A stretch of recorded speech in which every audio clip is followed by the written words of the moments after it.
सरकार बनाने की पूरी तैयारी कर ली। हालांकि मंत्रिमंडल में कौन कौन होगा इस पर अब भी सस्पेंस बना हुआ है, लेकिन कहा जा रहा है कि एनडीए के तमाम सहयोगी दलों में सहमति बन गई है और कुछ नामों के ऐलान यहां अभी सियासी गलियारे से सामने आ रहे हैं और कुछ का इंतजार किया जा रहा है। कहा जा रहा है कि जल्दी तस्वीरें साफ हो जाएंगी। बहरहाल अब तक के जो नाम सामने आए हैं वो आपको बता देते हैं। टीडीपी से राम मोहन नायडू के नाम की चर्चा है। इसके साथ ही पेम्मा सानी के नाम की भी चर्चा है। अनुप्रिया पटेल, जयंत चौधरी के नाम की चर्चा है और बिहार के नेता जीतन राम मांझी के नाम की भी चर्चा है।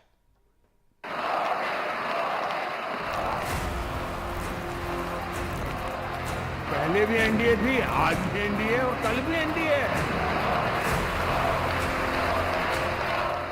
4 जून को लोकसभा चुनाव के नतीजों की घोषणा के साथ ही ये तय हो गया था कि इस बार मंत्रिमंडल का गठन पिछले 2 बार की तरह आसान नहीं होगा।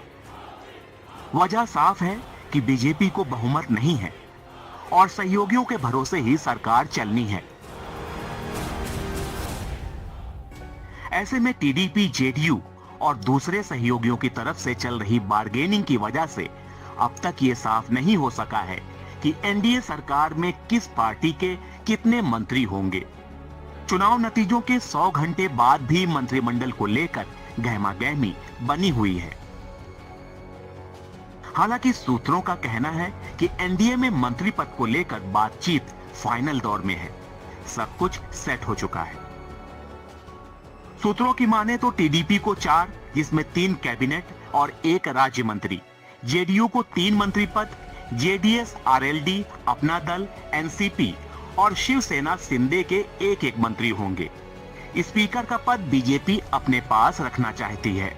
सूत्रों के मुताबिक एनडीए में मंत्री पद के बंटवारे का जो फॉर्मूला तय हुआ है उसमें 6 सांसदों पर 1 कैबिनेट मंत्री और 1 एमओएस दिया जा सकता है। लेकिन अपवाद स्वरूप कुछ छोटे दलों को भी मंत्री पद से नवाजा जा रहा है, क्योंकि गठबंधन की सरकार है। ऐसी सूरत में रीजनल यानी कि क्षेत्रीय संतुलन और जातिगत संतुलन बनाए रखना भी गठबंधन के सामने एक बड़ी चुनौती है और इसलिए छोटे बड़े सभी दलों को फार्मूले के इतर कम सांसदों वाली पार्टियों को भी इस मंत्रिमंडल में जगह दी जा रही है। मंत्री पद को लेकर जबरदस्त गहमागहमी है और लगातार मंथन का दौर चल रहा है। हालांकि एनडीए में शामिल पार्टियों का कहना है कि मंत्री पद के बंटवारे को लेकर कोई तनाव नहीं है। वो पूरी तरह से एनडीए और प्रधानमंत्री मोदी के साथ मजबूती से खड़े हैं। पूरे देश की सेवा की, अब पूरा भरोसा है कि जो कुछ भी बचा है अगली बार ये सब पूरा कर देंगे और जो भी हर राज्य का है, और हम लोग पूरे तौर पर सब दिन इनके साथ रहेंगे और देश बहुत आगे बढ़ेगा। अब बिहार का भी तो सब काम हो ही जाएगा। जो कुछ भी बचा हुआ है उसको ही कर देंगे। राजनाथ सिंह जी के द्वारा आया है। मैं चिराग पासवान, मेरी पार्टी लोक जनशक्ति पार्टी रामविलास की तरफ से एनडीए संसदीय दल के नेता पद पर श्री नरेंद्र मोदी जी के नाम का समर्थन करता हूं। मोदी मंत्रिमंडल में शामिल होने को लेकर हिंदुस्तानी अवाम मोर्चा के अध्यक्ष जीतन राम मांझी का क्या कुछ कहना है, ये भी सुन लीजिए। हमने भी उनको कहा कि भाई हम छोटी पार्टी हैं, अलग बात है, लेकिन हम लोग संकल्प के धनी हैं। एक बार जब हम समर्थन पत्र दे दिया और कह दिया तो हम नरेंद्र भाई मोदी जी के साथ उसी तरह हम एक तरह से चट्टान की तरह उनके साथ। बीजेपी सूत्रों की माने तो मोदी मंत्रिमंडल में अमित शाह, राजनाथ सिंह, नितिन गडकरी, एस जयशंकर, पीयूष गोयल, हरदीप पुरी, अनुराग ठाकुर, अर्जुन राम मेघवाल, प्रहलाद जोशी, मनसुख मांडविया, ज्योतिरादित्य सिंधिया, शिवराज सिंह चौहान समेत कई नेताओं को जगह मिल सकती है। हारे हुए नेताओं को भी मंत्रिमंडल में जगह मिलने की संभावना है, जिसमें स्मृति ईरानी के नाम की चर्चा है।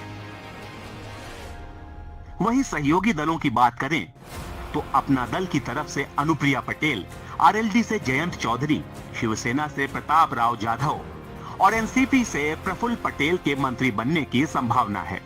मोदी सरकार में कुछ हारे हुए मंत्रियों को भी जगह दी जा सकती है। इसमें एक अमेठी से सांसद रही और मंत्री रही स्मृति ईरानी का भी नाम है और उसकी बड़ी वजह है वो गांधी परिवार के खिलाफ संघर्ष का चेहरा बनकर उभरी थी और इसी वजह से उनको पहले बार भी यानी कि 2014 में हार के बाद मंत्री बनाया गया था और अब फिर 2024 में हार के बावजूद मंत्री बनाया जा सकता है। इसके अलावा राजीव चंद्रशेखर जो कि केरल के तिरुवनंतपुरम से अच्छी लड़ाई के बाद भी हार गए थे, उनको मोदी कैबिनेट में एक बार फिर से जगह दी जा सकती है।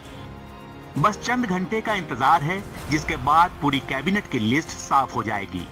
कौन कौन से नेता मोदी कैबिनेट में जगह बनाने में कामयाब होंगे, ये पता चल जाएगा। दिल्ली से विकास भदौरिया के साथ ब्यूरो रिपोर्ट, एनडीटीवी इंडिया।